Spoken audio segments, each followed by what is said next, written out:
Hello, bookworms, bibliophiles, and lovers of all things literature. Welcome to the next chapter of the Braless Book Guild podcast, where we discard our bras and promote the gay agenda to talk about books both published and unpublished. We are your hosts, Jenna. Hi, guys. I'm Marissa, and this is Megan. Hello. And before we get started, let's talk about what we're drinking. Jenna, what are you drinking today? I'm drinking two things today, actually. It's a pretty warm day, but I wanted a warm tea. So I did our decaf cinnamon hazelnut tea warm. However, I had a little bit of cold brew in my fridge and thought I'd like an iced coffee as well. So decaf tea, but caffeinated coffee, iced. And we're going to see how this goes, guys. Jenna's taking her uppers and her downers to see. It's going to be an interesting podcast. It'll be really, really fast and then really, really slow. Would they balance out and then it'll just be even? No. That's not. It's like drinking water with coffee. It's not like it's going to negate the coffee. It should.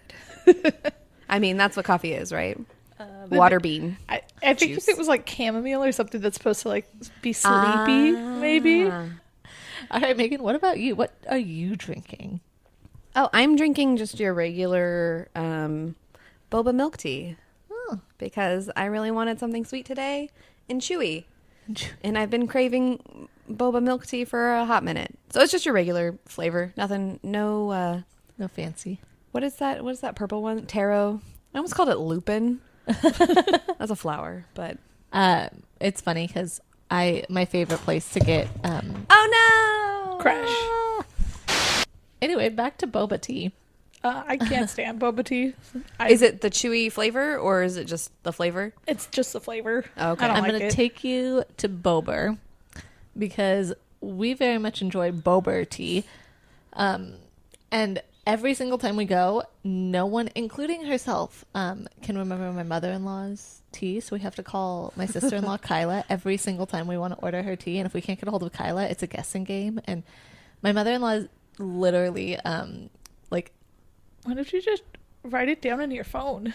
Yeah. So that's what I was getting to is I now wrote it down in my phone. So I have her tea sitting in my phone because every time I feel so bad because she's so disappointed in it and they're not cheap drinks. No. So it's like you're spending, $8 on a tea and she's like, oh, I don't like this one. It's not this one. And I wish she could have just told me it was the purple one because then I'd remember that. Oh, it's taro? Yeah. But it's like the Chizu Taro latte or whatever it is. I don't know. And then mine's all fancy, and it's a creme brulee latte. Oh, I've had that one before. I love that one. That one's really good. And then Jelani, my oolong husband, loves all the oolong milk teas. So, but we splurge, and he this weekend actually he got me a special treat and got my boba tea, and I haven't had it in forever. So I feel you. I've been craving it forever too. Marissa. Anyways, What are you drinking? I'm drinking Quoth the Raven, which I've had on the podcast before. It's just an Earl Grey, lavender, and blackberry, I believe, tea.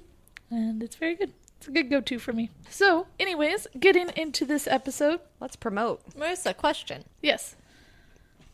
Now that I'm hosting this, and Jenna's just taking over. Megan, what are you drinking? Are you? Marissa, question. How gay are you? Is that what you're going to ask me? No, it's actually going to be about tea. LGBTs.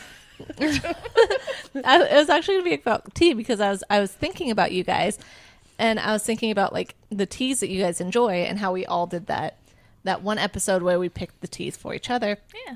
And I was thinking you tend to, I mean, we all, I think, prefer black teas as far as teas go. We have a few greens, a few whites that we've drank before, but for the most part, we tend to drink blacks. Would you prefer, do you think that you prefer a berry style tea, like Earl Grey berry style teas, or do you prefer more of the spicy chais and cinnamons? It really depends on my mood. Oh, really? Ooh. I don't You go have both a ways. specific. I do. I go both ways. This is great for this episode. Yes. I'm open to all sorts of teas, whether I like it or not. I'll give it a try. I gave it a try and I didn't like boba. That's how you know. What about you, Megan? Which way do you go? I'm the opposite. I only like really black teas. I'll go for green. I do love green teas as well. I will rarely go for a white. I think I had a white yesterday. No, I had herbal yesterday. I rarely go for herbal. I do not like anything flowery unless it's very muted or is covered up. So if I could honestly choose like one tea for the rest of my life, I'd do chais. Chais all around. Spices. Yeah, you're How about spicy. You know, I would say that I'm much more chais, but I like sweeter teas, I've noticed, like with the natural sweetness. So a lot of times, like if they have like caramel notes or I like nutty notes. I like the hazelnut teas and stuff like that. And then the spices, I'd say probably are my usual go-tos. There's berry teas that I really enjoy. We've all talked about our Mr. Darcy. But overall, sometimes they can be overpowering to me. And usually berries come with some fruity or some floral to it. So, and he is good, and I even love him. Yeah. Who doesn't love Mr. Darcy? Who doesn't love Mr. Darcy? So I like berries, but I think that if I were to rank it, it would be underneath chais and spices to me. Like I said, I like everything a little bit. I will try anything, and I never really have a favorite. Like, I go for the Earl Greys, I go for the breakfast teas and stuff because I like simplicity, and I feel like those are very simple. I like the chais when I'm trying to spice it up, and I like the greens when I'm trying to mellow it out. That's kind of my... Yeah, it's kind of funny that I asked this question and then told you what I preferred, but I literally have an entire 90-inch cabinet full of teas at my house because I cannot make a decision on anything, so I will buy and try everything. With the exception of chamomile, because that will make me hallucinate. Interesting. That's the only one that I can. I'm allergic to it, so yeah. So this episode is about tea, guys. This is what we're talking about the entire time. What kind of tea do you like drinking? Right. I've just completely taken over about tea, and this is all a euphemism, actually, for your sexuality. Yes. So first of all, happy Pride Month, everybody. Woo! Yeah. And in celebration of Pride Month, each of our episodes this month will have to do with the Alphabet Mafia.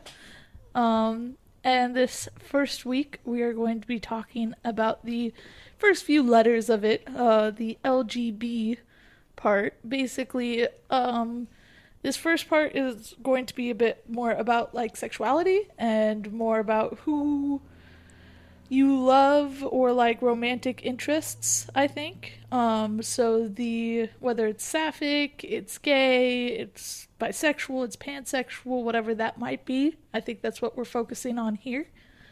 We'll talk about some of our favorite representations of that, some of our memories of going into that, recommend some books, I'm sure.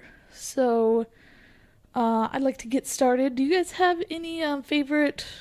Let's start with the first letter L, sapphic couples that you guys have in literature specifically.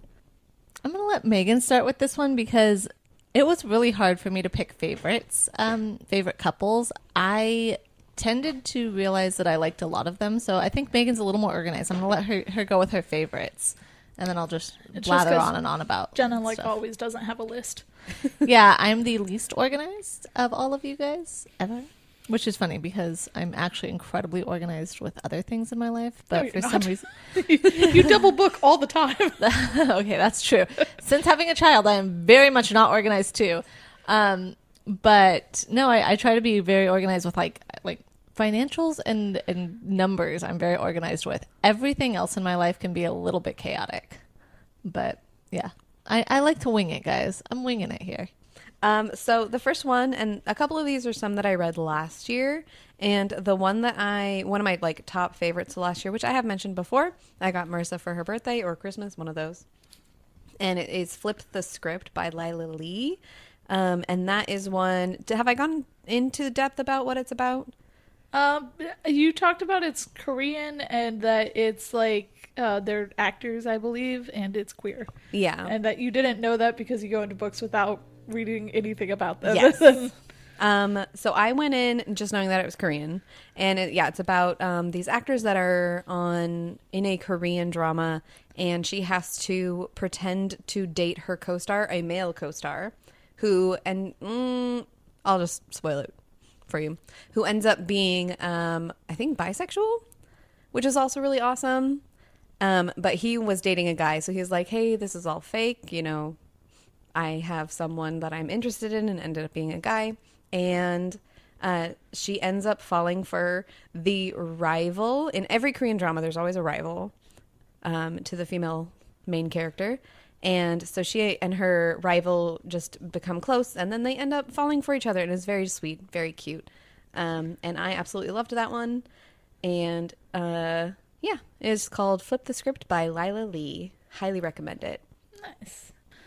So I was looking at, for me at least, my big thing was I didn't want it to be a couple that had a lot of like drama as far as like, oh, they're gay and you gotta hide it and stuff like that. I don't usually like those stories that much. Granted, I always recommend the Lies We Tell Ourselves book by Robin Talley because that's just a good book in general about a lot of things. But because of that, I want to stay away from that. My first pick that I put on here was Ruth and Iggy from Fried Green Tomatoes at the Whistle Stop Cafe. And the reason why I love that one so much, and I was telling Jenna a little bit about it, is that they are a queer couple, like, in a time and place where you think it would be absolutely terrible for them. And even though it's not, like, explicitly said by anybody, it's kind of very obvious, especially in the book, that they, you know, live together and they're raising this kid together and stuff.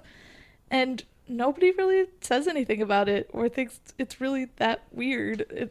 They have different problems that they have to deal with in there, and their relationship is not a big thing. Like, it's just what it is in the book, and the book's about something completely different. What's funny is 2 weeks ago, I messaged our group chat. Yeah. And I'm just like, because you had brought it up.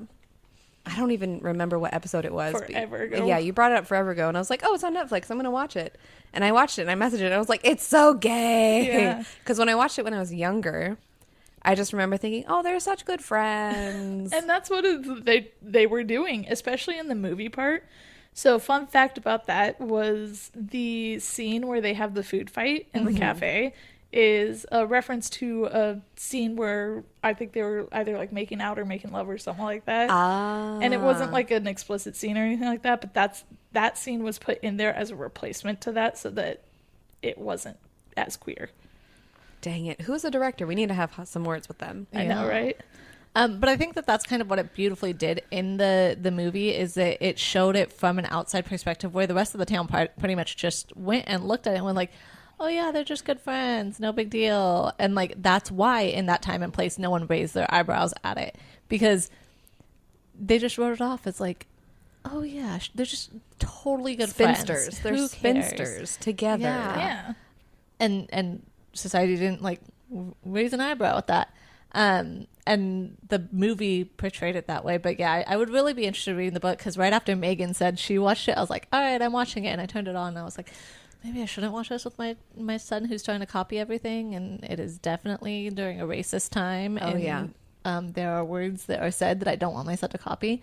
So I watched it in chunks while he napped. And I was like, oh my gosh, this is so gay. They just, yeah, when I was younger, I went, oh no, they're just really good friends. So, fair warning about reading the book. Something that's interesting about it, but I can see can be a turnoff for some people, is that it is written in sections in different times. Like, it's not chronological. Yeah. So, like, in the movie, they have the back and forth, but it's still chronological of, like, Kathy Bates's character getting this story, and the story starts from like, Ruth and Iggy being younger and growing up. Whereas in the book, it's like the first couple chapters that you see Ruth and Iggy, they might be adults already and living together and stuff. It jumps back and forth. It's got so many more people's story in it too. So I recommend it still, but it is like piecing together a puzzle as you're reading it. Yeah. Yeah, I totally get that. I definitely want to read it at some point, because rewatching the movie, I was like, I feel like this would be a much better book. Not that the movie was bad. The movie was really good. No, but the movie's great. I still rewatch it all the time. Yeah. Anything with Kathy Bates in it is fantastic. Her character in that was just wonderful too. She did such a good job with it, I thought. But she always does. Her wrapped up in cellophane. Oh my gosh. Love it. What would you say if you came home to me wrapped up in cellophane? You lost your gosh dang mind. Anyway, my so gosh. Jenna, your sapphic couple. So my sapphic couple, the one that, you know, like I keep going back to, I'm pretty sure we've talked about this before in a podcast because I bring her up all the time. Cassandra Clare, take a drink. If they could write Helen and Aline's Yes, which is story. slightly spoiler for the book, but that's okay. Yeah, sorry. You guys won't remember. If you start the books, you won't even Yeah, by remember the what time these you two get there. names There's so are. many characters in that series. I want their story. I loved them, and you got such little amounts of them. But every time they were in any of the books, they stole the show for me.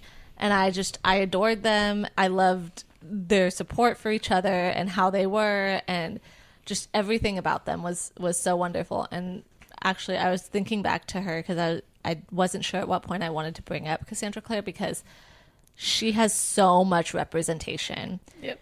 And she's kind of a good one for this series or this podcast episode because she has literally just about every representation that I could think of in there at some point, I'm pretty sure. Well, no, okay, that's a lie. There's a lot of things I can think of, but she has so much representation. She's no Gail Carriger, okay? Yeah, I'm sorry.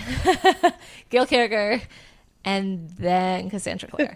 Actually, the Gail Carriger, Cassandra Clare, Ashley Poston. In that order.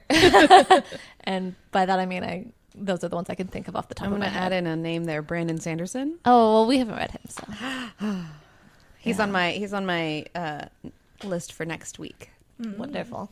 But yeah, so she'll probably come up a lot in the next few episodes because I will mention her when we talk about gay and bi and yeah, just about everything actually. Yeah. I think that at some point I can think of most couples from there.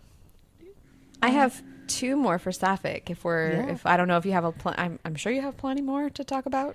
Oh, I've got a lot. I went with favorites, but I mean, I can keep going if we want to, so go for it. Yeah. So the next one another one I read last year is A Lesson in Vengeance by Victoria Lee. And that one is a spooky, like, dark academia book where there's some sapphic vibes in there, but it has, like, this major plot twist that I will not go into. I highly recommend it. It's about a girl who... trying to think of spoiler-free descriptions. Yep, that's the hard part. Basically, something happened a year ago, and she's been away from school, and now that she's back in school, and there's a girl who has just transferred to her school, and she is a writer, and she's writing about the Dalloway Five, which are this group of women that were said to be witches, and like the tragic story of them. I'm not sure if they were burned at the stake. I don't quite remember, but. And then the main character and her kind of have a little something going on and stuff transpires. And I highly recommend it. It was very good. Perfect for spooky season, though I think you could read it any time of the year. But yeah, that is A Lesson in Vengeance by Victoria Lee. Very much recommend. I think it was a 5-star read for me because it was so good. Nice. And the, what's it called? Audiobook narrator was really good about it with it too. I should actually look up who the narrator was. Because if it's the girl that I'm thinking of, she does all the sapphic romances. So is it a romance book or is No. it okay? It just is a spooky book where you as the reader try to like figure stuff out as it's happening, and the main character is I don't want to say she's an unreliable narrator, but she's had trauma in her past that she's trying to like sift through. And then there just happens to be romance on the side. So yeah. Nice. Yeah, I really loved that one. And I think I recommended it last year as like one of my books to look out for in our wrap up, I think. Maybe. It doesn't sound familiar, so I don't know. Okay. Add it to your list. Yeah. I have it if you want to borrow it as well. Awesome. I think you specifically were asking a minute ago about like who our favorite couples were as far as, and rather than just books. And I think that if I had to think of like my favorite couple at all, you were talking about Ruth and Iggy. Mm-hmm. My favorite couple so far that I've read as a sapphic couple is definitely from Jasmine Throne. I know that Megan hasn't got a chance to read it, and I know that we're going to talk about this later, and so I don't want to go into it too much. But Malini and Priya 1000% probably my favorite sapphic couple. That's funny because I don't think I would put them as my favorite sapphic couple, but I do think they're up there. I like them because they're both morally gray. Yes. And so I love morally gray characters so much. I'm a morally gray person. I love morally gray characters in straight romances, and oftentimes I don't find it in gay or lesbian romances, and so to see it written so well in this, I loved it. Admittedly, I haven't read Prior of the Orange Tree, and I'm sure. Well, there goes my next one.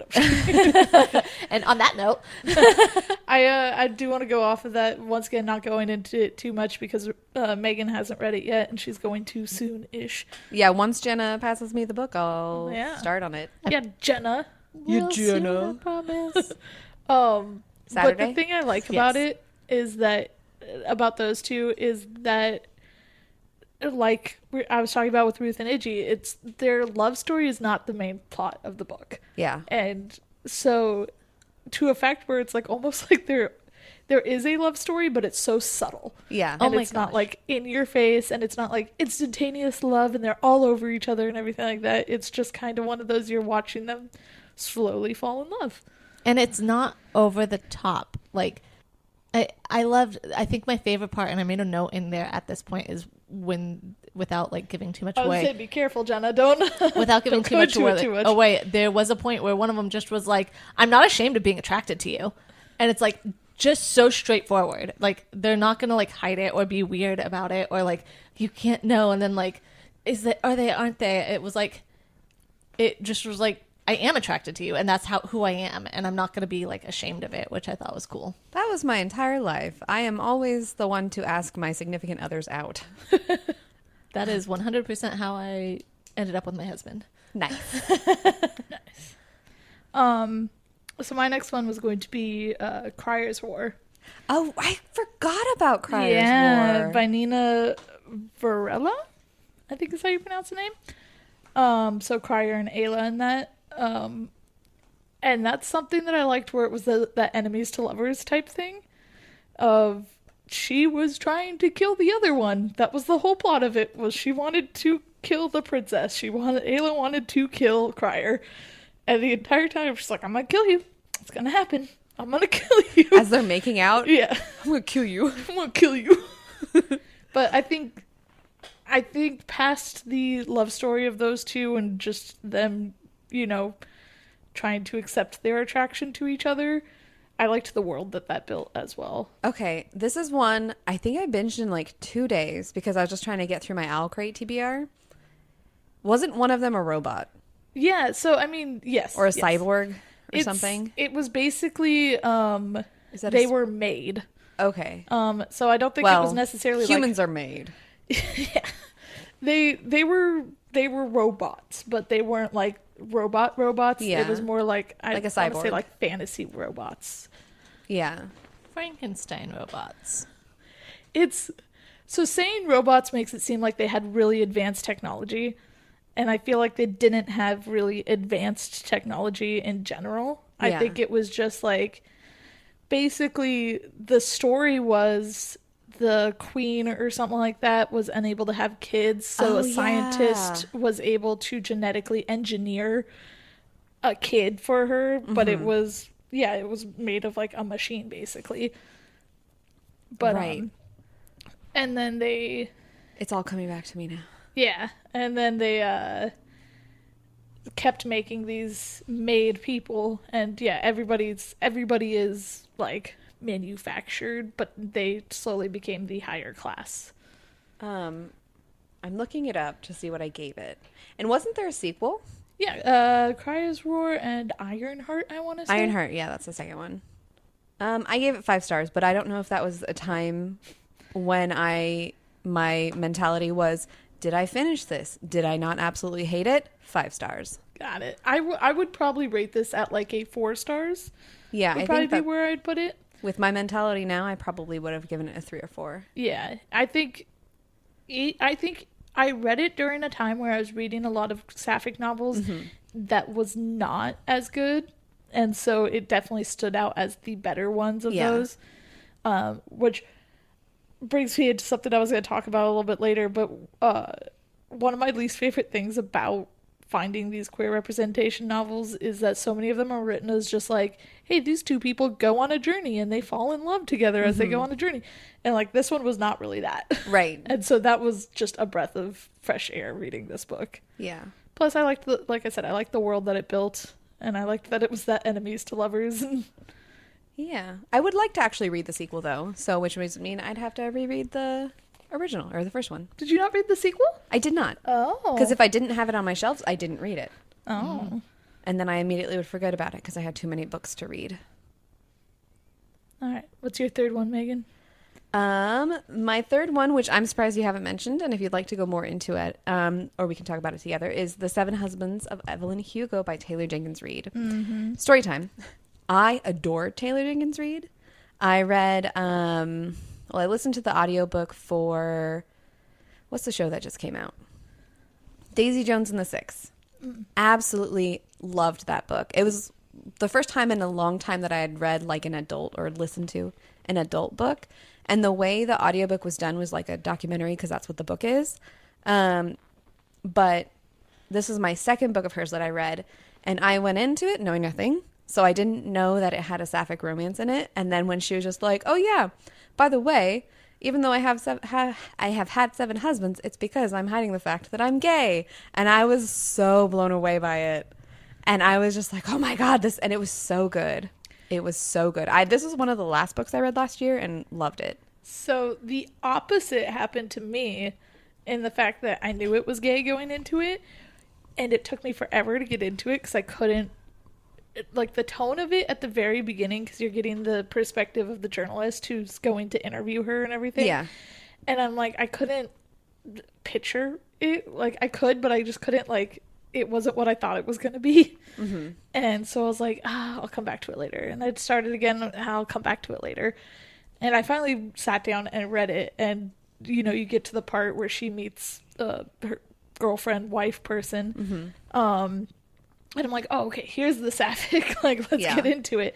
Even though her story is interesting in and of itself, like Evelyn Hugo, I'm pretty sure it tells you at the very beginning, she's like a big Hollywood star, but she was Hispanic. Right. And she had to change her name. Dye her hair. Change her name. Mm-hmm. So that she could fit in with all the white actors and everything like that and become bigger. So like that part was interesting in and of itself. I just needed to get to the part where she was actually getting Evelyn's story, and it took me forever to get to that part. Which, looking back on it, I agree. I didn't realize it at the time. Again, I didn't know what I was getting into, except that this woman had 7 husbands. Yeah. I think that was another one where I was like, Marissa, read this for me to tell me if it's good. And both you and her have said it's good, and I just haven't read it yet. So it's definitely I think on my you list. would definitely really like it, especially because there's like that mystery element to it too. There's a whole reason of like, why is she telling her story? Mm-hmm. And okay. Yeah, there's a big thing that happens at the end that's like, oh, this is everything. Okay. Yeah, I definitely want to read it. Yeah. The other thing I really liked about that book is they talk about her different husbands and the different reasons why she had the different husbands.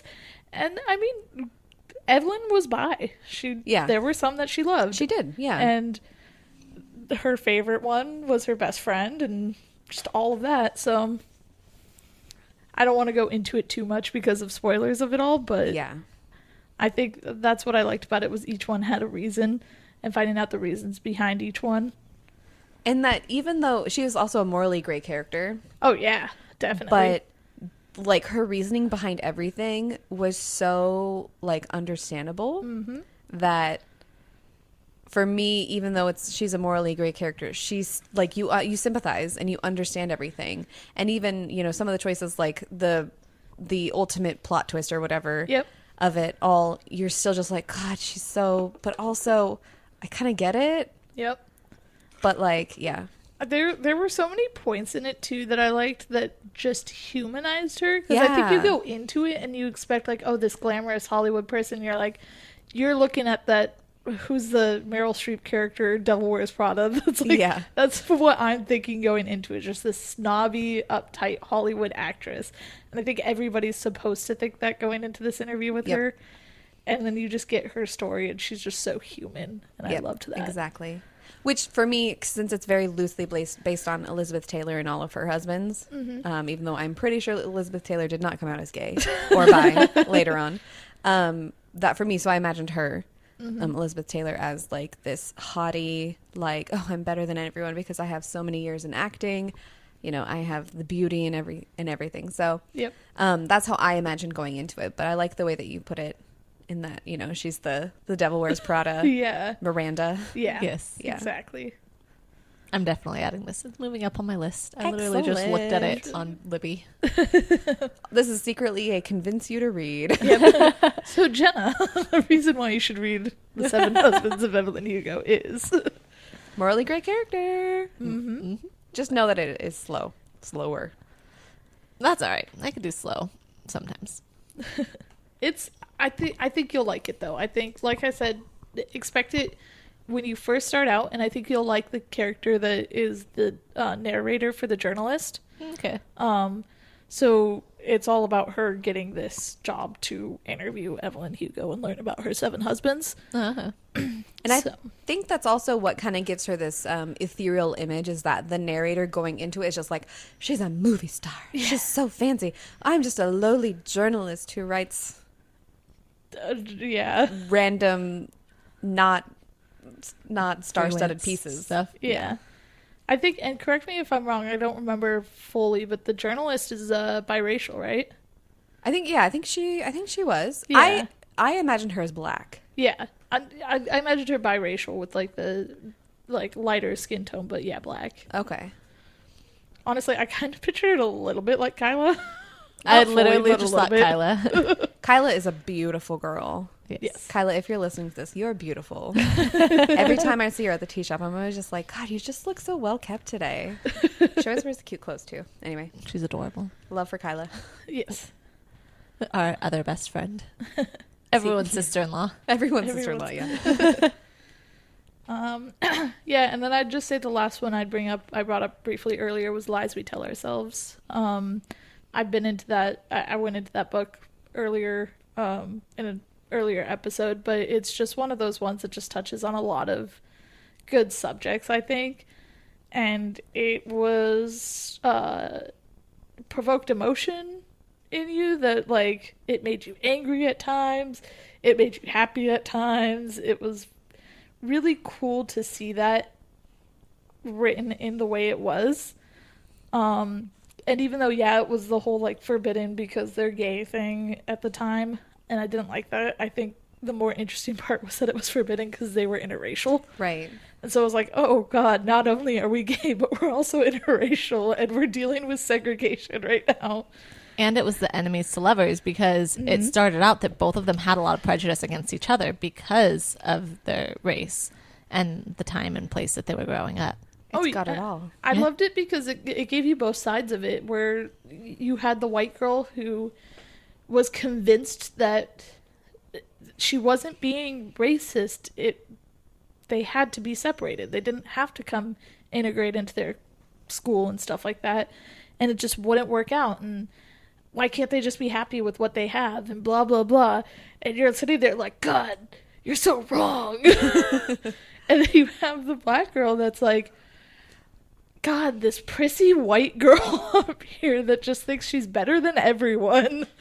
And then they somehow fall in love. Yeah. It is number 3 on my TBR for this month. So nice. I will be reading it very soon. Nice. I literally read that in one night, I'm pretty sure. It was so good. Marissa gave it to me, and I want to say that I read it within a couple days too. It was a very fast read, and it was so good. I remember I started reading it, and I laid in bed, and I stayed up all night reading it.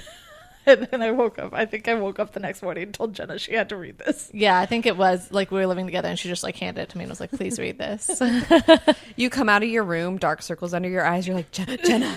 Basically. Jenna. And she's like, are you okay? And you're like, no. This book. It's like that meme, like, this book wrecked my body and soul. Oh my gosh. And they're like, oh my gosh. And they're like, read it. Read it. I love think those the memes. other thing I liked about it is that each chapter starts out with a lie. So it's like Ooh. literally the chapter title is like one of the lies you tell yourself. So, I will not eat chocolate today after I eat a chocolate pie. but it's stuff like everything's okay. And, Yeah. yeah. Like they're not really after you or something like that. Yeah. Jenna, do you have a third one? My third one, I really wanted to bring up, but I know we had talked a little bit about things that we wanted to bring up in this episode. So we give each other prompts at the beginning, like when we're thinking about these episodes and what we want to talk about.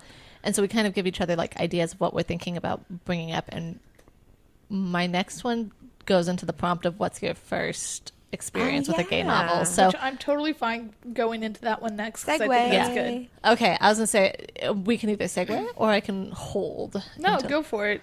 Okay. First experience with a gay novel Uh, or something that had gay representation that you can remember. My first experience that I can remember with something with representation, or it was a lesbian novel, and it was a lesbian romance story, and it was called Keeping You a Secret. And I picked up that book not really realizing it was going to be a gay novel, even though it's very obvious. It was my first experience, I think, having a substantial gay character in the book. Like, I mean, I guess technically we could say that my first experience would be Harry Potter if we count Dumbledore, but like, no, it was one of those cop-out things because Dumbledore didn't actually ever have any gay anything in anything ever. So my first book that had like an actual like gay storyline was that book, and I loved it, and I remember reading it. And then years and years later when Marissa came out, I was like, read this book. So I was going to bring that up actually because I was struggling thinking of what my first book was that I read that had representation in it. And honestly, I think it might have been Picture of Dorian Gray. That's fair. Oh. But it wasn't, I didn't read the book because it was representation or anything like that. And I knew it going into it. So it was totally, it wasn't like a, whoa, what do you mean? But I think I had that one and Annie on my mind. So Keeping You a Secret is by Julie Ann Peters. And it was that one and Annie on my mind. And I think you gave me both of those. Annie on My Mind is by Nancy Garden. Yeah. And I think I went to you and I'm all like, I'm just so tired. Like, I want to read a book that has like a queer character in it and stuff like that isn't like the gay best friend or whatever. And I think you handed me that book. So I don't know if it was the first book I read, but it was definitely the first one where it was like the protagonist and it stuck with me.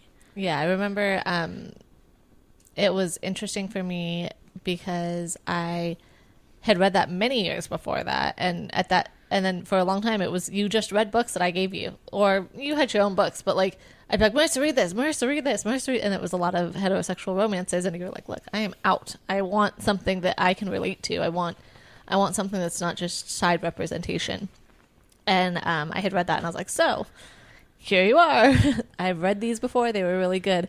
That being said, it has now been way too many years since I have read either of those books.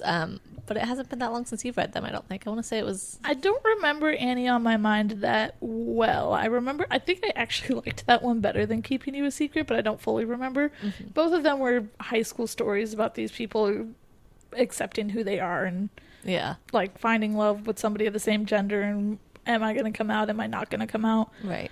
I remember Keeping You a Secret was she starts off with a boyfriend and they break up. Yeah. And then she meets this girl, and the thing I remember about Keeping You a Secret was that she was listening to, and at the time they were called this, the Dixie Chicks on her little like portable CD player. Yep. She had the new Dixie Chicks CD, and that's what they bonded over. Was the main character had never heard of them, and she loved the music, and that's how they bonded. Are they no longer called the Dixie Chicks? No, they're just called the Chicks.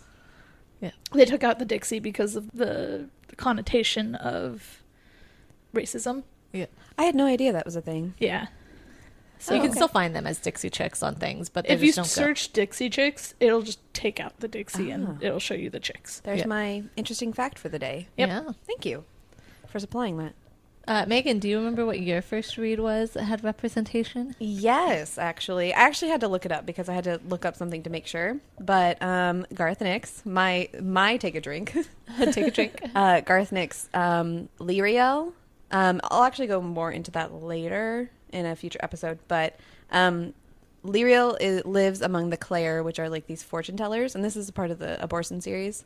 And most of the characters in that are lesbians.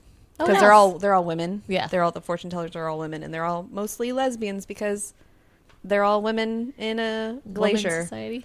But I'm pretty sure, I'm trying to think back of like the first official book that I read that I like realized, and I honestly don't remember. And I think like in recent history, because for me, my life is divided in two moments reading wise, where when I was younger in high school, we read a bunch. And then going into like college, I was so busy with my creative writing degree that I didn't have time to read anything outside of work other than Hunger Games. I read those in college.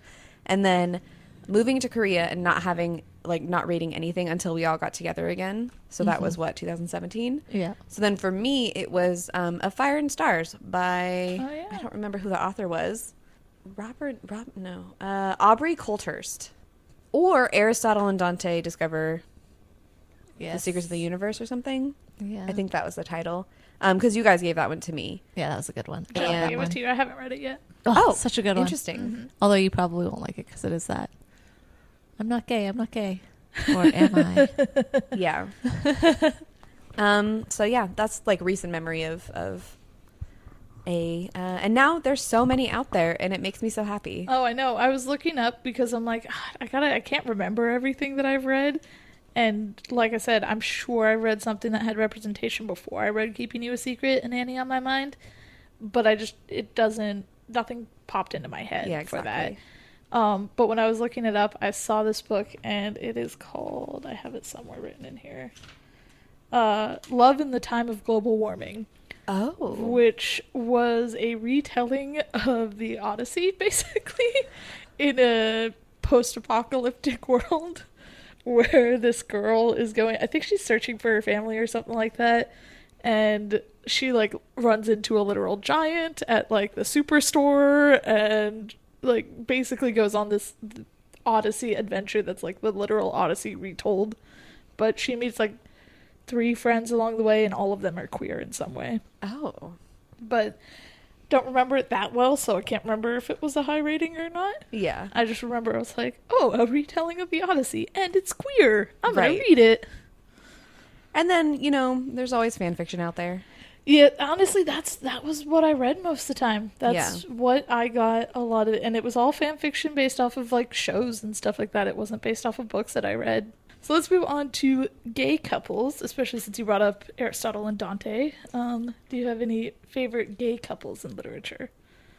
Yeah, I have a couple that kind of just stood out to me. So the first one is one that I finished earlier this year, and that's Babel by R.F. Kuang. I will say going into this, nothing happens in that one, but he does explicitly like fall in love with a guy, but there is a reason that nothing happens. And I very, very much recommend this book. It is a very slow book, but there is a reason for it. And it's, again, what I call The Strange the Dreamer. I think I even brought it up about this book. The Strange the Dreamer, not complex. I don't know. The Strange the Dreamer issue where the first 500 pages nothing happens and then the last 100 pages everything happens. But so basically Babel is about a Chinese boy who gets adopted by a very rich man who basically trains him to be a translator. And the reason that they train them to be translator is because they use magic and silver to create they basically use language and silver to create magic is what it is. So you have to be able to translate a word directly, like perfectly from one language to another in order to like put it on the silver bar. And then from that bar, you can create magic or something. So like if you use the word water, then you could like summon water using this, but you have to like know the word and all of its like thing. Yeah, and so basically him and 4 others, I think, are a part of this like cohort that come into this translation center, the Oxford Translation Center, together, and there's a lot of racism involved, and I wouldn't say it's like him questioning his sexuality. It's more that he's just like, I love this man. I don't know what to do about it because he is also my friend. And I don't know how he would react if I told him. But then again, a major spoiler that I will not talk about with this book is that nothing happens. And there's a reason. It is a very big book. It is very slow, but it is so beautifully written. I recommend it. Nice. Yeah. I'm going to jump in here before Jenna steals it. I'm stealing Cassandra Clare for this one. Take a drink. Someone else can talk about her for a hot minute. Perfect. Yeah, minor spoiler, but I think at this point it's popular enough that it's not a spoiler. Right. Alec and Magnus. Oh my gosh. I love them. Love them. I love so them so much much. because it's very much that like big, strong, stoic guy with the very flamboyant, like outspoken, fun guy. Yeah. And it's Alec is like in the closet. Yeah. And there's no closet that Magnus could be ever contained in, ever. But like Alec finding his way of like accepting and admitting to everyone. Yeah. It was beautiful. Alec is such an interesting character where you kind of don't like him at the beginning. God, no, you hate him. And so it's not until he learns to accept himself that you start to like him. But once he learns to accept himself and he gets with Magnus, I'm like, love it. Great couple. As we've told Megan before, the Mortal Instrument series are not about the 2 main characters. Jace and Clary, yeah, fine, whatever. They're cool. I don't care. Magnus and Alec, amazing. Isabel, Simon, Aileen, who we meet in that one. We love her, but we kind of grow on her later in other books. Like everyone you meet, Yeah, you hate at her first, so and much. then they become your favorite parts of the book. Yeah. So Character growth. It's a big thing. it is her huge. books. How about writing growth? It's been so long I can't remember. Yeah, really that was think- just a joke, but I really think that Megan would, if I think Megan would enjoy the most the one that has the Edgar Allan Poe feel. Yeah. Which is the like Clockwork. No, it's the God, you always say this and I know it until you Queen talk of about Air it. and Darkness is like the second one, I think. Yeah. Oh, is that the one where she's got Last the long Swords flowy or hair? something? So yeah. The newer ones. Newer-ish. Yeah. Yeah. Her newest ones is Last Hours? No, that's the one that No, those are the newest.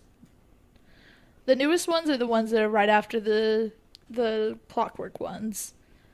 So it was right before that. Well, her brand new one is not even in that world. But Yes. Yeah. No, she's- Lady Midnight. Lady Midnight is the first one. It's the Dark Artifices. Yes. That's the one I think that Megan would enjoy the most. Because that one even has autistic representation. Mm-hmm. Gay autistic representation. And I will say that one, and just jumping into it here, once again, has one of the few instances where they have a love triangle that is settled very Beautifully. satisfyingly. Yes. And it's bi. It's a bi love triangle. Anyways, Jenna, Yeah. I stole Cassandra Clare. Who you got for your... Well, I wanted to see. I want to talk about Aristotle and Dante. We kind of covered it a minute ago when Megan brought it up, but that was probably one of my first books that I read where the protagonist was gay and was coming to the realization that he was gay. Spoiler alert: if you didn't know that Aristotle and Dante Discover the Secrets of the Universe is a gay novel, and at the end they are together. I remember reading this book. And the ending of it was so beautiful that I just went back about 4 chapters and reread the last 4 chapters 3 times because I just loved the ending and how it was such a satisfying read to me, of realizing who you are and what people can mean to you and pushing past the boundaries of like who you're supposed to be. I thought it was a really that's one of my favorite books. did you read the sequel? I read half the sequel. Okay. The sequel does not hold up as well as the first book. Yeah.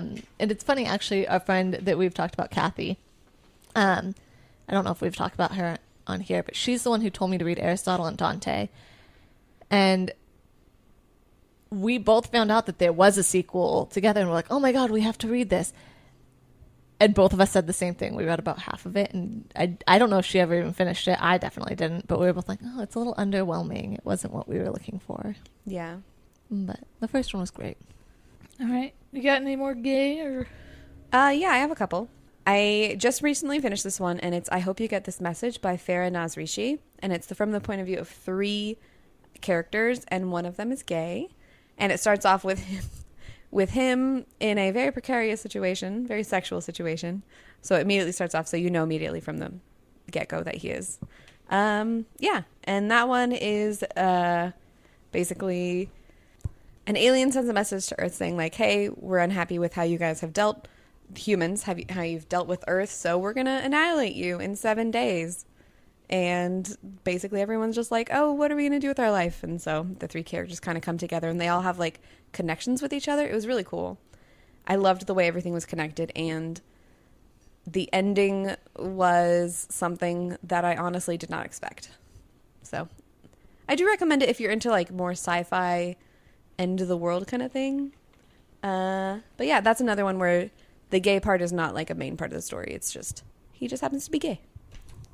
See, I like that. That's what I always try to look for, and I know I said that earlier, but it's just I don't necessarily want to read a story about somebody being gay. I want to read a story where someone is just gay. Yeah. Like It is. Which is interesting because that is how Marissa lived her life, for the record. I am the only person in my family that Marissa officially ever came out to and said, hey, I am gay. Yeah. Everyone else, she was just like, they'll figure it out. They'll figure it out. And I'm pretty sure my dad actually just, like, asked me one day, is Marissa into women? Like, and then it just was. Marissa just wants to be. She doesn't want it to be a thing. Yeah, I went through a point in my life where I kind of knew from pretty early on a lot of things about me that were questioning, I think, by a lot of LGBT people. But I knew that I was at least attracted to women as well as men. And I had a crush growing up, my best friend. One of those, kind of like we were talking about before we started recording, where I thought she was my best friend, but I did not think she thought I was her best friend at all. But I had a crush on her, and I very vividly remember, like, at one point I stole her backpack in school, and I'm all like, yeah, you always bully your crush. Like, that's how I really knew. And so at that point I was like, okay, I know I am. And in all of media and all of that stuff, I know, okay, you come out, you tell somebody that you are. So I think I sat down and told Jenna, and Jenna had, okay, yeah, I know.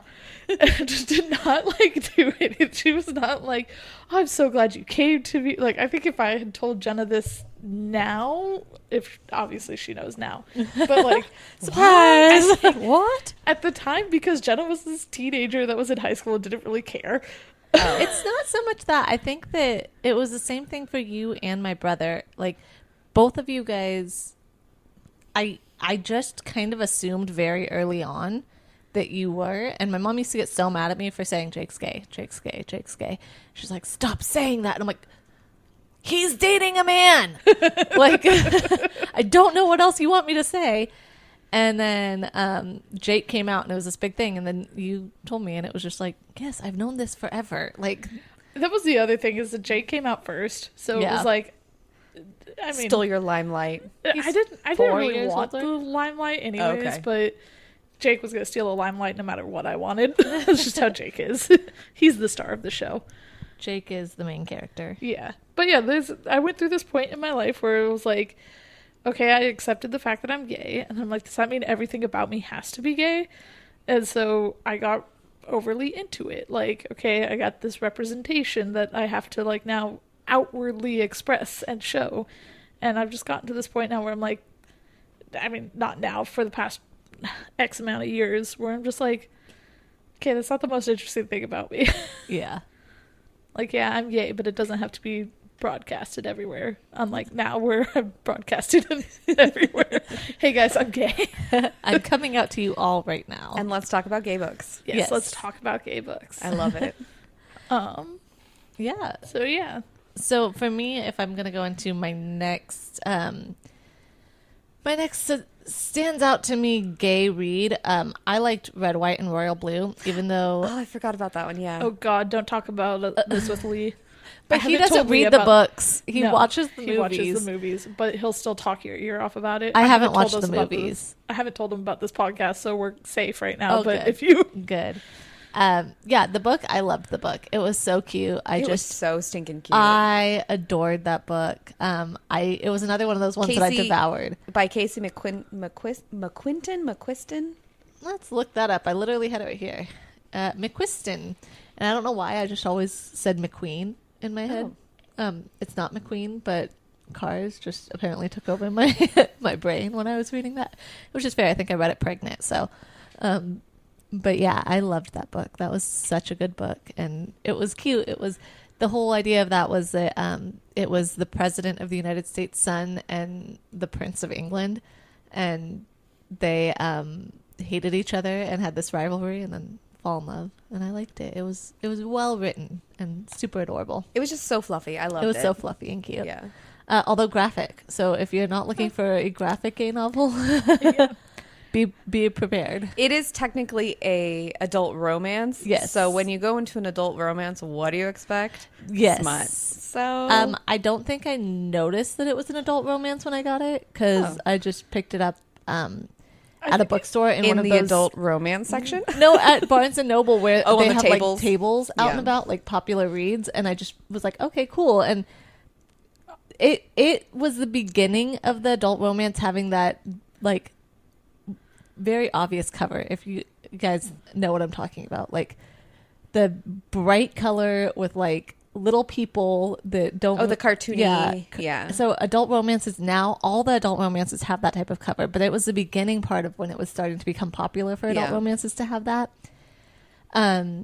So that borders a little bit on how a lot of young adult novels look sometimes. Okay, that's understandable. And I will say, aren't they like they're like early 20s? Yes. So they're like set like essentially kind of college age. So okay, that makes sense now. So I kind of went into it thinking it was a young adult novel, not really knowing that it was an adult novel, and then all of a sudden I was like, "Whoa, this got graphic really fast."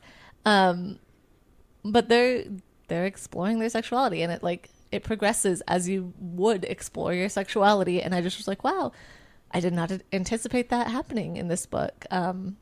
So just go into it knowing you are reading a romance novel, not a young adult novel. Yeah. my second couple I had in there is Gail Carriger, Oh yes. of course. A little bit of spoiler, so I don't know if I'm going to name the names of it, but it's basically the gay couple is like what happens when you get an academic and a twink together. And it's so hilarious. Is this in the Parasol Protectorate series? Yes, it is in the Parasol Protectorate series, and then they have their own novella, which is based around them, but it's based around like several people. Okay. But it's basically like a baby gets dropped off at their front door. They have to try to figure out what to do with it, and it's just super funny. So that's my second choice for a gay couple. I loved them so much. I don't think that I can't think of a single character from Gail Carriger's novels that I did not enjoy reading about. Yeah. Honestly, same. Channing of the Chesterfield Channings is my favorite, though. Yes. Every time when I was working with choices and one of the books coming out was a wolf book and one of the characters' names was Channing, and we were in a meeting and they were introducing the books, and I'm sitting here muted going, Channing of the Chesterfield Channings. Yeah. And I mentioned it once to the people writing that specific book, and they were like, we don't know what you're talking about. And I'm like, what? And they're like, Channing just means wolf. And I was like, so literally his name is Wolf of the Chesterfield Wolves. Yes. And I was That like, just made that name so much better. I know.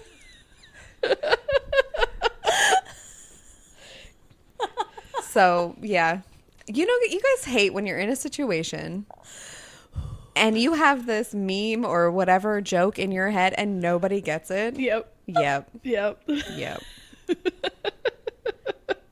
My last one, and I only read the first one and I had no desire to read the second or the third one, is Carry On by Rainbow Rowell. which is based off of the Fangirl, and it's basically Harry Potter fan fiction. So in Fangirl, she writes fan fiction, but it's like that world's Harry Potter. Yes. And it's like a Draco Harry, basically. And then Carry On came out, and I had no desire to read it because anytime in Fangirl she would do, like, they'd show snippets of the fan fiction that she was writing. I skipped it because I did not care. I just wanted to read about Kath and Levi.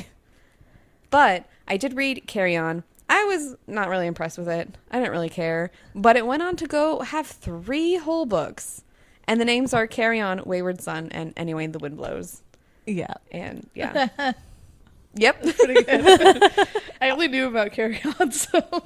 Yeah. I haven't read the others, but I did read Carry On, and I liked it. I liked anything Rainbow Rowell. I liked Rainbow Rowell. I liked her writing and all of her little books. They're just very soft books, I'd say. And so it was hard to get into it knowing it was fan fiction in a fiction book. Like, it's like third-hand fan fiction. It's meta. It's a very meta, yeah. But it was cool to read. I liked it, and I would probably read the other two if I ever sat down and wanted like a nice soft romance to read. Yeah. Do you have another gay couple? Oh, crap. You don't have to. Yeah, I can't think of one right off the top of my head right now. I know that I've read like a million. I just can't think of them. I know. Yeah, and it was really hard to think of the, like, guy gay couple Yeah. for this. Not because I haven't read it, but just because they don't stick in my mind as much because I relate to them a little bit less. Yeah, it's fair. And it's not bad. It's just not my go-to. My next one was just going to be Hugo and Wallace. Oh my because God. I just read that, and it was like Yeah. fresh in my mind. Yeah. From Under the Whispering Door. Yep, Under the Whispering Door. Which you guys have, if you haven't listened to that episode, go back, listen to it. It's a good episode. It was a good episode. Actually, first read the book, then go back and listen to the episode. Yeah. Yeah. I can't think of any right off the top of my head right now. Especially because for some reason I'm drawing a blank on the gay characters that are not bisexual. Yeah. And if we want to talk about bisexuality, let's go into bisexuality, then that's the next letter. I was thinking the love triangle that I can't tell you about exactly, Yes. but we'll just say the love triangle From the Dark Artifice. from the Dark Artifice series. That bisexual couple is one of my favorites because it just does it so well. I loved it. Yeah. Sorry, guys. That's what I'm going to give you. That's all you get out of that because I don't want to spoil anything, and it will spoil. Yeah, there's a big spoiler about that couple, but that is, I agree, that bisexual couple is awesome. That's my favorite bisexual couple ever. I was going to say for mine, more of bisexual character rather than bisexual couple, is Mia from Nevernight.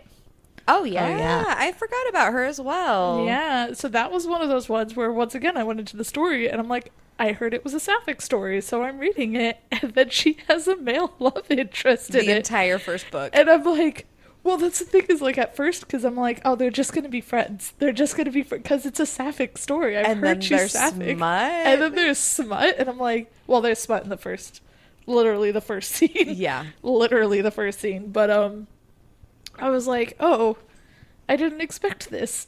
And then it turns into being the most interesting, like, her getting with the girl and the relationship between the two people she's been with Yes. is the most interesting thing. So, funny story. I actually talked to Jay Kristoff about this when I don't remember if it was when he was in Korea or when I was in Australia when we were working together. And I had said to him, like, oh, I really loved Mia and Trick together, and I really hope that they end up together. And he's like, well, you're going to be sorely disappointed. And I was like, okay, but there's a reason I did not want her to be with Ashlyn. For a very specific reason at the end of the first book. And I was like, Yep. But the way, again, all of his books, the way that they ended everything just was so nice. And even though in his author bio it says he does not believe in happy endings, and I think literally all of his books have happy endings. So Jay, We're calling you out a little bit here. yeah. Yeah, But- well, that was the big thing too. Is like the very beginning of Nevernight. It talks about like, yeah, this isn't gonna have a happy ending. I'm like, and I was like trying to get to like, I got to the certain point that I talked about before, where I got to this point, and I'm like, I have to stop reading here because It's not going to have it's a not happy gonna ending. have a happy ending, and this is already terrible. And Right. then you're like, no, just finish it, Marissa. Yeah. He makes it work. Yeah. And I think that's one thing that he does for all of his novels is he just ends up making it work. But I just still think that that's one of my favorite dynamics of having two people that are interested in the same person. Yeah. And have been with the same person that ended up. And I don't, it's hard to go into without spoilers, but Don't spoil. I do eventually want to read it. I promise. It will happen. I will say it did have love triangle vibes, but it was very much not a love triangle. No, it was very much she was with one person at one time, and it was never like, oh, but I could be with this other one. She didn't have that feeling of I have to make a choice. It was No. literally I'm with this person, step off. Yeah, exactly. Yeah. And I loved that. yeah. He was like, I'm gonna take this trope and throw it out the window. Yeah. Yeah. It was the good part about it was that it was realistic in the fact that everybody has an ex. Yeah. Or not everybody, but like you have an ex, and like when you're with a new person, if you're still in contact with your ex in whatever way, the form that it is, or if you still have like something of theirs that sticks around with you, that doesn't necessarily mean you're still with that ex. Or have a chance with, or they have a chance with you. Exactly. Yeah. There's nothing about that like makes you want to go back to them, or maybe it just gives you that like fond memory, but you're still like, it's still an ex. Yeah. Yeah, it was well done. Yeah. You're bringing Anyways, up all of these that I keep forgetting. what was your bisexual couple? Or your bisexual character, I should say. Another book that I just recently finished, which is A Fragile Enchantment by Alison Saft. Everyone's buying that book. Really? Yeah. I want to And read it. It's Regency with magic, where she is a tailor making like the outfits for the prince. Mm-hmm. And she talks about like, so if like this is like the magical England, she's from the magical Ireland. Mm-hmm. And so there's like some prejudice in there, but she's like, oh yeah, I just, I made out with a girl back in my place, so I don't understand why you guys are making a big deal out of this. And then the one character who's like, yeah, he and I made out a couple times. And it was just like, and he was just like, yeah, it's not a big deal for me, but it was for him. And then she's just like, I don't understand. That's so funny. That's awesome. But yeah, it was really cute. I ended up giving it 3 stars because I got very bored of the romance and ended up skimming the last like 50 pages just because I wanted to finish it and get on to Jenna's book. But I mean, it was cute for what it was. Regency, magic. The cover that I have, because it was a fairy loot book, is absolutely gorgeous. Thanks, Charlie Bowater. Yeah, so that was mine. That's my only one. Oh, Oh, actually, no, I have one 2. more. So, did you have one? I have one more. So go ahead and do your Oh, one okay. of yours, and then So my my next one was Addie LaRue, which The Invisible right. Life of Addie LaRue. She was bisexual. Yeah. And I Doesn't loved she that. wake up after sleeping with a girl? Yeah. I'm pretty sure she the very woke up beginning. and I loved that book. That was great. But I guess if you're an immortal, eventually you're gonna try something, right? Yeah. If you're immortal, you can just like do whatever you want. Go with Right. anybody you want. Life's too short. Wait. But yeah, so I liked her, and it was one of those ones that I forgot that she was bisexual until I was trying to think of bisexual characters, and I was like, oh my gosh, Addie LaRue. And that one was done well, but you don't necessarily think of her as bisexual because it is a heterosexual romance, but Yeah. she definitely has like a history with women. nice. What about you? Your next one? My next one I've already brought up, and it was my trying to convince you guys to read a book, was Kiyoshi. Oh yeah. From Reza Kiyoshi. Oh, yeah. Because she does, I mean, is she very specifically in the book has a crush on both a man and a woman at one point. So I liked that because it was, once again, not the main part of the story. It was just kind of like, hey, here she is. She has a crush on this guy. And then she's going through her adventure. And then she falls in love with this woman. And I don't know. Yeah. I like that. I like that too. Yeah. Do you have one more you said? Yeah, my last one, which I also really want to go in for our next episode, is Iron Widow by Ziran J. Zhao. And that one is also a throuple. Oh. Where I don't know, because the second book hasn't come out yet, but it ends with the three of them being together and her being like, I'm not willing to give up on either of you. And so you're going to have to be okay with this. And they're like, okay.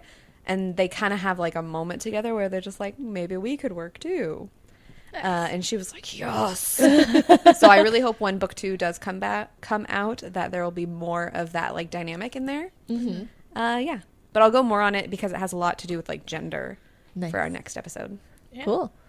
So my last one is actually my favorite gay couple, but I wanted to leave it for this point because I didn't want to touch on it in gay and do a disservice to one of the characters who was bi, and that was Jesper and Waylon from Six of Crows. I was waiting for you to say it. Jesper. I was going to remind you if you forgot about it by No, the end of the episode. It was on my list. It was in my brain. I had certain ones that I definitely wanted to touch on, but I definitely kept them in an order for a reason, because Jesper was bisexual, but yeah, and then they ended up with Waylon, and they're my favorite gay couple. They're just, well, maybe them and Magnus and Alec. Wylan. I'm pretty sure W-Y-L-A-N, right? Yeah.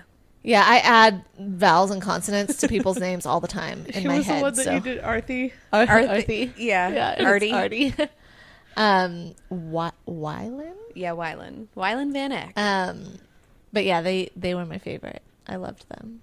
They so were cute. a very cute couple, and I was so excited for season 2 of the show. Oh my god! Because he was the actor that they put as Wylan was so stinking cute. Yeah. And their chemistry on set was so good. R.I.P. Six of Crows show. Look, HBO, if you could just buy that from Netflix and take over. Hey, but keep everyone, because the Keep acting everyone, was yes. the acting or the Phenomenal. actors were so well cast. Look, guys, we're gonna start a petition. We're gonna get more followers. I'm sure there already I is know, one there out there. probably is somewhere.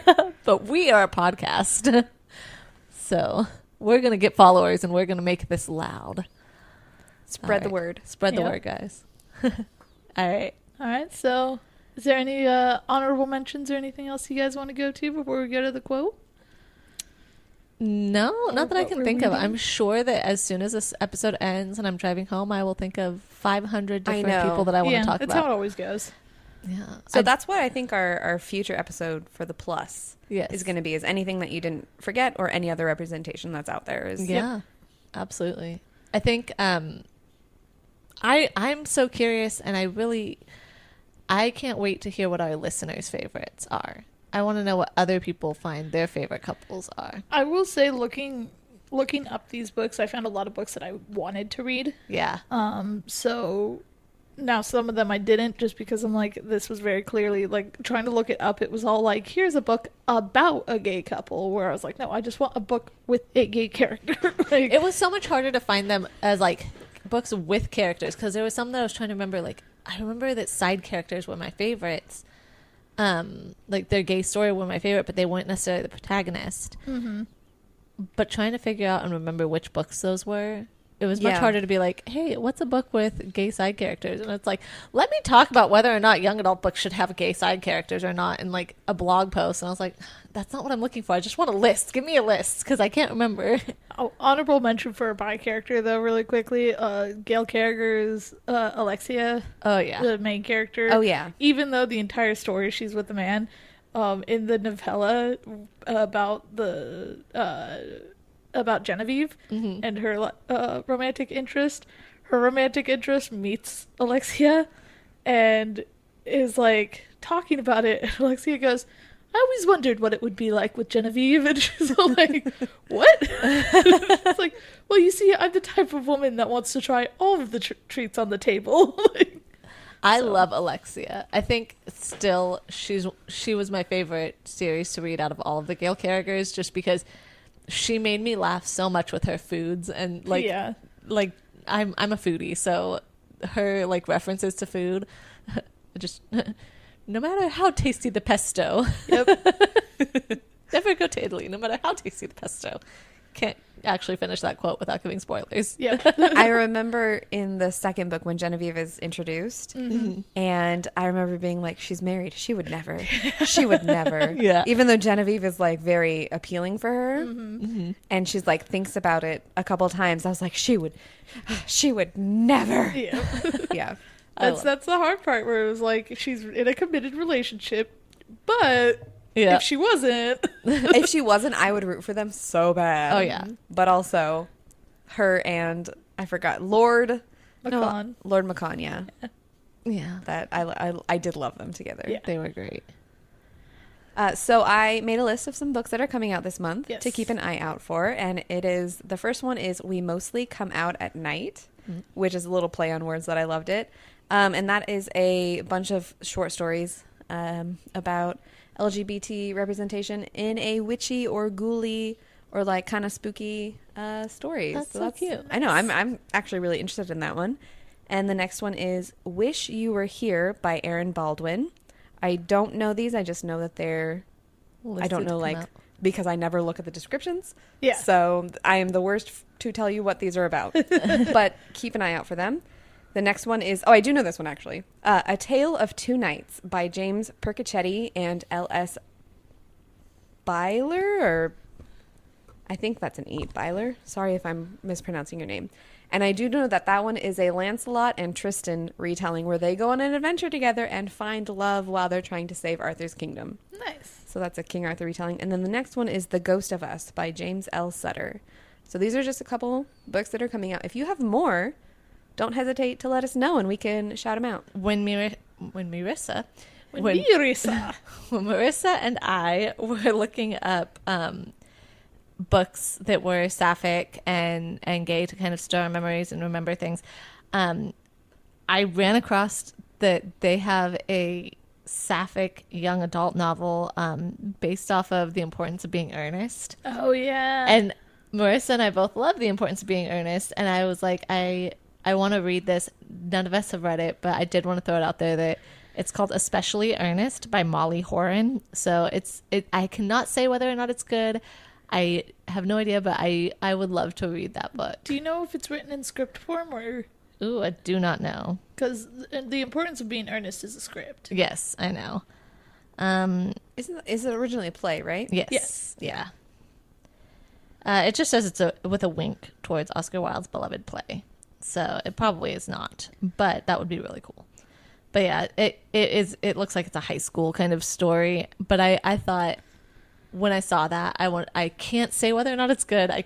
It's not a coming out book that's coming up, but I think that would be a fun book to read, and I wanted to throw it out there that it looked cute and looked fun. So might have to give that a try. Also, that book that I sent you guys forever ago that was like Gwen and Art Are Not in Love. Oh which yeah, are that one supposed looks to be- super cute. That looks cute too. I'd like to try both of those out. All right. Before we get to our quote, do we have books that we are reading? What are we all reading right now? I'm 2% of the way through Girls of Paper and Fire. Which is what we're reading for the end of the month. Right. Yep. So prepare yourselves by starting that series, that entire series. I too I'm reading the second book of that, Girls of Storm and Shadow, or Shadow and Storm. I don't remember which one comes first. But I am struggling with that, not because it's not a good book, but because it's required reading right now. Yeah. Like, I don't like to have to read something, even though it's a good book. It's just like, it also is rough because I read most of this book already, so it's like I feel like I should just be able to speed read through most of it till I get to the part that I forgot, but it's been so long that I can't. Yeah, I get that. So that is what I'm on right now. What about you, Megan? Look at you guys being so productive, and I haven't even started it. I am reading Daughter of the Moon Goddess by Sulin Tan, and it is not gay. I know. Megan. I know. But I do have a full list ready to go.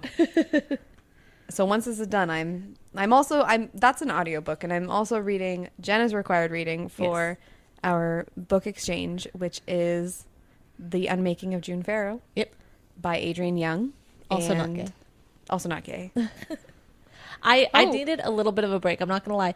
I needed just like a quick refresher because I read the two Jasmine Throne and the Oleander Sword, and then I had my required reading of Going into Girls of Paper and Fire, and I was like, just a little taster of something else that wasn't very gay and very big like required reading, because Jasmine Throne and Oleander Sword are very large books, so it was quite a time commitment, and this is a trilogy that it's going to be a time commitment, so that's why I chose Ashley Poston's The 7-Year Slip. But now you're stuck in that. But now I'm stuck in that, and it had representation. It had not one but two lesbian couples, so at least I didn't stray too far.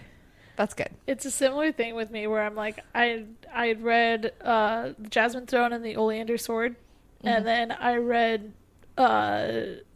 Angela's book, and I liked all three of those. And then I'm like, I want to read something that's not required reading at this point, but I didn't do it. I'm just hopping into it. I wanted to wanted to read nonfiction. I wanted to read Radium Girls, but Jenna told me, don't buy it. I think Jelani has it, and Jelani didn't have it. Yeah, I was wrong. So I now have to go buy that. And then pretty soon you're going to be getting The Adventures of Amina El-Sarafi because Angela finished that one. Yep. So it's just going to be a bunch of required reading. Yep. For the rest of your life. I know. Why are we giving out homework, guys? Let's stop doing it. Honestly, I do have such a large TBR that this is why I'm just like, I'm not. Yeah. Even though it is required reading, I'm just not going to. Yeah. So, yeah. Anyways, I'm sure we can talk about representation and all of that till our breath gives out. But we have completed the LGB portion of this. Tune in next week where we will go into the TQ part, where we talk a bit more about gender identity in books. And yeah, we will end today on a quote. And this quote is, I cannot pronounce the last name of this person, so I'm sorry for butchering it, but I'm pretty sure it's French, so it's not my fault. We mispronounced Carragher. You know what? That's true. This quote is by Laura Chouette, is what I'm going with, even though I think that's wrong. And it says, we cannot all love in the same way, for the feeling would be called ordinariness instead. And of that, the world has too much already. I like that quote. It's very good. All right, guys. Until next time. Bye. Bye.